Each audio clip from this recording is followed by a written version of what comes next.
Hey guys, my name is Jules, or Lepak Yellow Mode on Instagram and YouTube, and welcome to the floor of my sewing room. I got back from Weebcon 2023 a few days ago, and I figured I should probably talk about it. This is going to be a very off-the-cuff overall experience of what it was like being there, as well as some insider drama as to what was going on behind the scenes before the con even started. I don't have a script, but I do have a few notes on my phone, so we're going to be looking at that, and then I'm also going to show you guys what I bought. Let's go. So first of all, let's talk about the venue. Weebcon this year was at the Gaylord in Grapevine, Texas. It was pretty. It was very, very pretty. It really was the yeehaw flavored version of KatsuCon as far as I can tell. I've never actually been to KatsuCon, but hopefully we'll fix that soon. It felt to me like walking into San Japan. It felt like I was at the Riverwalk in San Antonio, which is really funny and kind of a strange experience being someone who loves San Japan as much as I do. But like compared to A-Kon 2022 at the Irving Convention Center, which was truly atrocious and hideous in every way, shape, and form, and I will stand by that. This location, the Gaylord, had gorgeous, gorgeous scenery, wonderful places to take photos, and it was kind of a dream come true for cosplayers and photographers alike. So 10 out of 10 in terms of location and venue. Crowd size. So I am still a little bit afraid of COVID, and I think I will always be a little bit afraid of COVID. The crowd size wasn't too bad, actually. I think Weebcon sold the appropriate number of tickets to make a profit without overcrowding the area. Holiday Matsuri, from my experience, has absolutely outgrown its venue size, and it was viscerally uncomfortable to be at that con last December, but I was never concerned about the crowd at Weebcon this year, and that's something I haven't seen a lot of people talking about on the internet, and something I thought was worth mentioning. They could have sold more tickets. They could have just tried to make this a pure cash grab, and they didn't, and I appreciate that a lot. So crowd size, I'm also going to give that a 10 out of 10.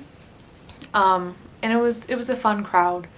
I never felt particularly like endangered or concerned about bad actors. It was people there to have fun. And I know a lot of people were going like to Weebcon not just as their first Weebcon, but as their first con. And I think you could feel some of that energy. There was good energy from the crowd.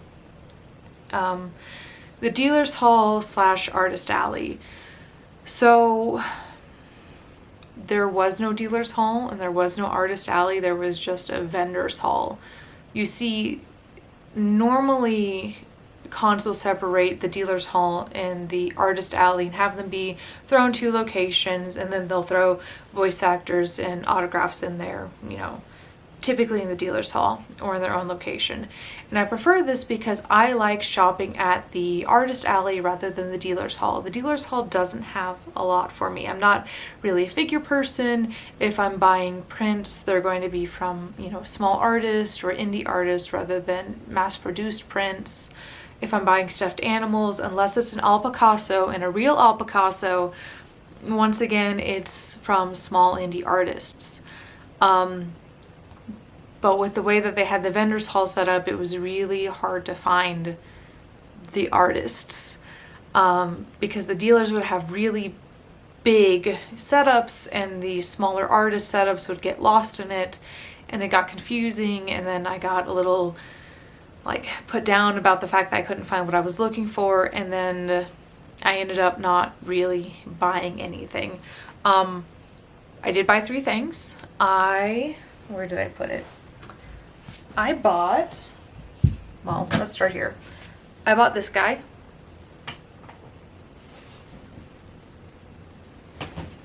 Pretty cool. It is an Ida bag, so the red mouth portion is covered with see-through vinyl, so you can put your pins on display. It is made of a really nice canvas material that can be washed and can be put up to some pretty harsh conditions. And the biggest selling point for me is that it can hold 2 laptops.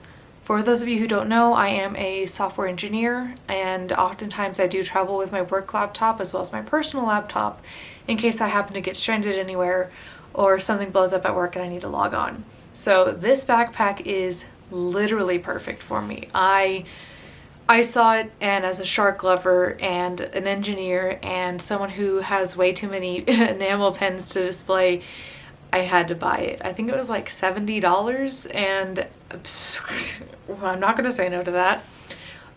So I bought that from, I'll put the artist in the description. And I bought 2 enamel pens, one for Sammy and one for Mags, as a thank you for being there with me and being my friend. And then I bought this from the same artist. Isn't he cute? I love him. It's like a bee-themed jackalope. And then I got this little Moogle from the same artist. They really just got all my money this con.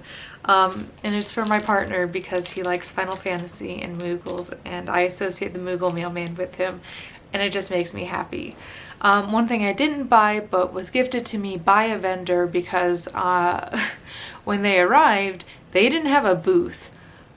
So they had all their stuff and were needing to try and find, con staff to get them a booth.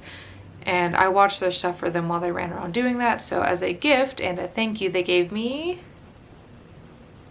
look at it, it's a little hat. I love it a lot. I really do unironically like Hello Kitty. It's just kind of my aesthetic. But that was the good portion of the vendors haul. And the part I kind of want to talk about more than anything was all of the not safe for work material that was on display at the vendors hall. So I am a grown adult. Hi. I like not safe for work material. I like 18 plus things. I do not think 18 plus things should be available out in the open at a con that is selling itself as family friendly. I went to my first con when I was in first grade or so. I was a little itty bitty kid, and it was Onicon in Houston, Texas, back where I used to live, back when we thought it was called Onicon because we didn't actually know. I remember seeing an owl cosplayer from Full Metal Alchemist, and I don't know, I think my love of cons kind of started there, even though I didn't really grow into it until later. But I remember being a child at that event, and I did see children at this event. I interacted with them. I took pictures, they came by my booth, they saw my sparkle moon, and it was really sweet, and I really, really wish they weren't there. Not because I don't like kids, but because this wasn't a safe place for them to be. This material, lewd images and body pillows and mouse pads and water bottles shouldn't be out in the open for anyone to come by and see on accident. If I'm not consenting to see it, I shouldn't see it. The solution's pretty easy, and it's a pretty obvious one that some cons have already implemented. For example, Holiday Matsuri. At Holiday Matsuri, you can buy explicit adult toys, and no one cares because those explicit adult toys are hidden. They are behind like a walled off booth, and you have to show that you're an adult to be able to get in. And once you buy material, you have to keep it in a bag and out of the way, and you're able to buy that material and have it and be happy and have your adult fun without exposing children to it. This is a serious problem, and when it was brought up later on the Discord, I know the con told us like, oh, well, you should have taken pictures and told con staff about it, but I feel like that's a really bad answer because like, even as a guest, like, I assume everyone you have there is vetted. These are the people you want vending at your con. This is what you want. Whatever is there is inherently, in the eyes of the viewer, sanctioned by the con to be there. So why would I go to the con staff and report, oh no, I saw anime titties? Like, that's something you need to vet way before any of the attendees or the guests have to come and tell you themselves. And it wasn't okay. The other thing that wasn't okay is, and this is a less popular opinion, some of the cosplayers weren't following the rules that were put in place for what costumes were allowed at this event. And that's because the rules of what costumes were allowed at this event weren't made clear and obvious. People were acting and dressing in ways that was inherently adult and not safe for work, and they were doing this at 11 a.m. on a Saturday. And that's a problem. If we can just, like, as a culture and a community, keep the degeneracy to, like, after 8 p.m., awesome, fine, love to see it. But we don't. And the other issue that kind of bleeds into a problem I'm going to bring in later on that I want to talk about is the fact that even areas that were 18 plus, like panels, no one was checking IDs. In fact, most of the time, they weren't even checking to make sure that someone had a badge to be able to get in. And this is a problem, and it opens up the con to legal issues. And they are very, very serious legal issues that should be heeded. And I just really hope that people who are working the con are trying to get ahead of this.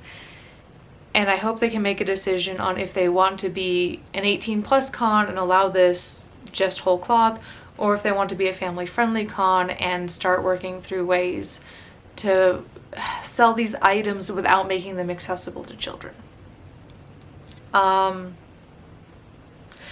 drama. Okay, so I was not a panelist. I was a guest, as I keep saying, but I had a lot of friends who were panelists. Maggie was a panelist. Summer and Kyle ran a panel. I had friends who were panelists, and there was a lot of stuff that happened. Rooms were promised to panelists who did 3 or more panels. That was then reneged upon. Money was offered to panelists, and then that was reneged upon, and only some people got their $100 that the con promised them. That's an issue in and of itself, but I don't really feel like it's my place to tell these stories explicitly, so what I am going to talk about are 2 things. So the first one is panel rooms not only were small, but they weren't properly equipped. Maggie was doing one of her showcases and had bought a ear microphone so she could sing, because not only does Maggie dance, she sings because she's a very talented individual. And she asked the con ahead of time, hey, do I need to bring a soundboard? I have a soundboard. And the con said, no, we have a soundboard. It will hook up to your microphone just fine. Bring your mic, you'll have a great time. So she did. Plot twist, no soundboard. Plot twist, they didn't even have microphones that she could use, on hand in the location. Plot twist, everything the con said that they would have, they didn't. If you were lucky, you got a TV. If you were very lucky, you got a remote to go with the TV so you could host your panel. People didn't have desks, they didn't have mics, they didn't have stereos, they had nothing. And that is unacceptable. I need everyone to know that. They treated their panelists horribly. And that's the second part I want to talk about, because panelists are the lifeblood of a con. Good panelists especially. If you don't treat your panelists respectfully and with dignity and with the appreciation that they deserve, they leave. And now your con is in a death spiral, because that's your free entertainment. And if you don't have free entertainment and free programming, you either have to pay for it or you have nothing. And it's heartbreaking to see, because good panelists got screwed over by this con, and the con straight up told them in writing that they didn't care. And that's wrong. So I'm going to give that a 0 out of 10. Being a guest. So I've been obnoxious talking about the whole guest thing, or at least I feel like I have been, because I've mentioned it like 6 times already in this 15-minute long video so far. I was invited to be a guest. I was invited because I went to Weebcon in 2022 and I won Best in Show with my Sparkle Sailor Moon, and it was a wonderful time. I really, really enjoyed Weebcon 2022, and I feel like that's saying something because I only had 2 friends with me then, and while I adore them, we weren't like super close like me and Maggie are. But Weebcon 2022 was great. It was well run. The vendors were good, the artists were good, the voice actors were good. The con had its life together. So they brought me in as a guest this year, and this was my first time guesting.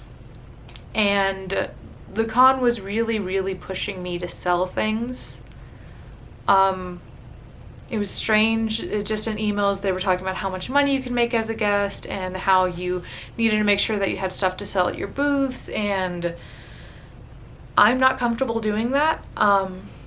I am lucky enough that my main occupation allows for me to live comfortably and have the finances I need to have this hobby. And it feels strange to me to be in this position of privilege and then try to sell people who aren't things that would inherently then benefit me. So I didn't sell anything. And besides even that, like by the time I got a money box and money to go in it and a card reader and then set up my Venmo, it wouldn't be worth the money and the headache to make $150 that I now have to add to my tax forms to have shown that I made money in Texas when I no longer live in Texas. And it's not worth it. It's not. So I didn't bring anything to sell. I brought Sparkle Moon and I set her up as a display. I had little stuffed animals on the sides of my booth. I had cute gingham and strawberry like covers for my booth, and I had some pictures. So I chatted with Monique and Rachel and Kyle, my photographers, and I got some prints done. And I just gave them out to whoever wanted them. I would sign them if people asked, and a surprising number of people did, and it was amazing. Honestly, I don't know. I still feel like a little gremlin sitting in my sewing room making silly little outfits to hang out with my silly little friends and drink silly little drinks, as Summer would put it. And to have people recognize me and want to talk to me and get something signed by me, it was very humbling and really, really cool. And I had a great time being a guest. People were coming by my booth, and even if they didn't know who I was, they wanted to talk to me because I wanted to talk about sewing. And I think and I hope I inspired some people to give it a shot, because if there's one thing I want to put out in this world, is that everyone can make beautiful things. Everyone can sew. You just have to be willing to fail, and you have to be willing to make ugly things first, and you have to be willing to try. And I kept saying that all weekend, and I hope at least one person took it to heart. And I think they did, because I had some very, very good interactions. As well, being a guest, I was a host for the cosplay competition and a judge. I was judging with Alec and Rachel. I'll have their Instagrams down below if you want to go check them out. They are amazing people, and I don't think I could have picked better people to be a judge with. They were both kind and well-spoken, and they loved, like, their love of this hobby shone through in everything they did. The amount of thought that they put into like everyone who came in, and all of the grading and scales and looking at the details of the costumes and asking intelligent questions, it was a really, really positive experience. And I'm thankful I got to work with them, and I'm thankful I got to spend time with them. And it was really nice. But that does bring us to the actual cosplay competition, which was a little less nice. I don't think they're going to show it because I don't think they can. But the cosplay competition started with a opening performance from a guest rapper. And as a Naruto fan, I love that he was dressed as Killer Bee. Because Killer Bee's a rapper, and I was like, oh, that's so cute. You know, he's doing his act while being Killer Bee, like how on brand. And his first song was a lot of fun. Like, it wasn't the best rap I've ever heard, but like, I've heard Kendrick Lamar. How are you going to get better than that? And then his second song happened. It was called Dance For Me, Bunny Girl. And there was a music video playing behind him on the screen for everyone to see. And mind you, this is a family-friendly event. This is 6 p.m. on a Saturday. The show's over by 8 p.m. so families can go get pizza. Like, this is for normies and children and families. And the video was so lewd, I could barely watch it. There was a lot of gyrating and humping anime characters and bouncing boobs and sweat and drool, and it was explicit. I think I spent most of the time just like, And then his third song was all about how Harry Potter is great and wonderful, and I think we all know how most people in this community feel about that. And it was really not a great start. People were leaving in droves. It was noticeable. And then the competition went on, and that was a lot better. I wish they had organized it differently. They went from the rap performance into skits. When normally it's like opening performance, novice, intermediate, skits, halftime show, masters, awards. And I think that's a lot better, especially because you do have an audience of people who haven't gone to cosplay competitions before. And now they're seeing this rap performance and then a whole bunch of like anime girls dancing like for skits. And they're like, where's the cosplay? And that's the feedback I was given on Sunday, and that was a little bit awkward. But if they just reorganize it, I think they would be fine.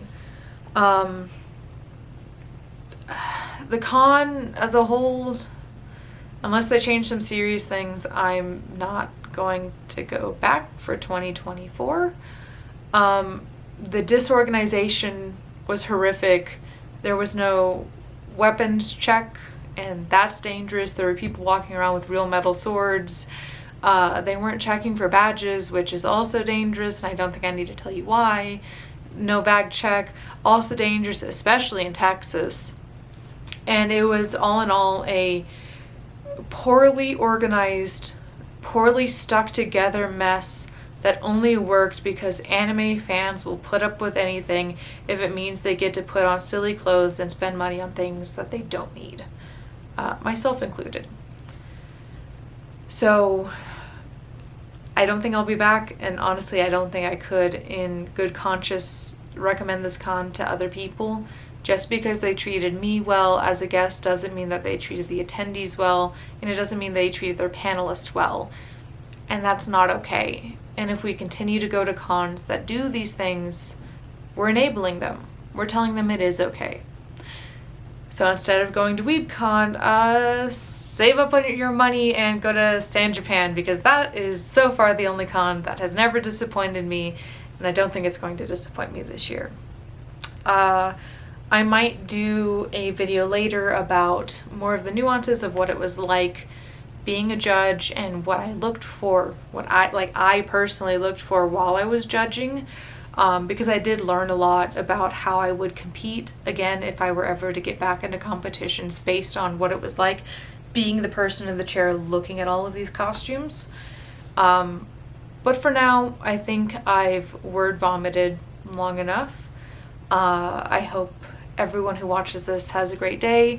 And if you went to Weebcon, I would love to hear what your experience was like, especially if you were an attendee or a panelist. Like, I would love to know what you thought, or if you heard about any of the drama that didn't involve you. This whole thing was a mess.